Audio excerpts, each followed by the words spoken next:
and that prompted us to create the 99% Invisible Challenge coin, which many people have now, about 17,000 people have, who donated the last time. And so one of the things is you get coin checked. If you have a coin, people know I have a coin. I always carry it on me in case I get caught, so someone recognizes me. Besides, in case you get caught, though, do you feel better when it's on you? Oh, I totally do. Yeah. I check it. It's like a, I don't know. Tick. Yeah, it is a tick. Coin tick. It's a real, but it's been a problem. So like Julie said last week, I did something for the White House, and I kind of like laid the groundwork a little bit, and I just said, hey, because it was the office of like the science public communications office. And I was like, hey, does your department have a challenge coin? Because they weren't going to pay me, and they didn't pay for my way out. The White House doesn't do that stuff. And so I was like, yes. He said no, and I was like, oh, it's too bad. He's like, oh, I have an idea, and I was like, I hope your idea and my idea are the same idea.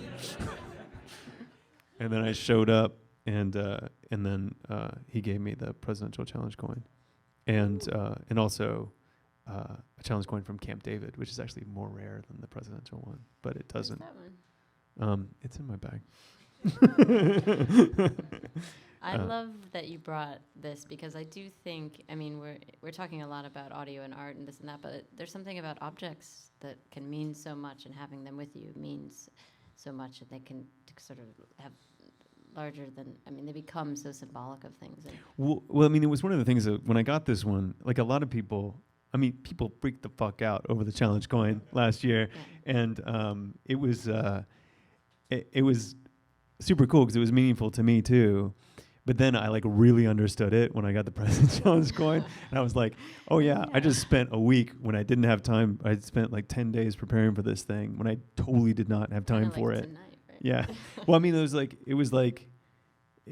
a week and a half ago. It was during the drive. I was behind on my work. I had to go host another thing right afterward, and then flew myself out there and everything, and paid for it all. And I did it like for this. And it was worth it. And it was worth it. Yeah. So I think, someone donating, every month to the podcast they like and get a coin, like that makes sense to me. But it's also, I mean, going back to the zine thing, it's about community, right? Like, so people who have that are part of a community, and like that was a real driving force of being a zine maker and a zine collector, was you were part of the smaller subset of people that you trusted, and you felt like you could live in the world because they existed too. Yeah, and the physical part of it is good too. And that's another, like the big thing with zines when I started the show, the original show, was everyone's like, well, is anyone going to have zines anymore because it's all blogs now? But I liked zines. So I like blogs too. Yeah. I know, but it is funny. It's nice to have a thing. And I'm constantly messing with it, and I need it for my nervous disposition.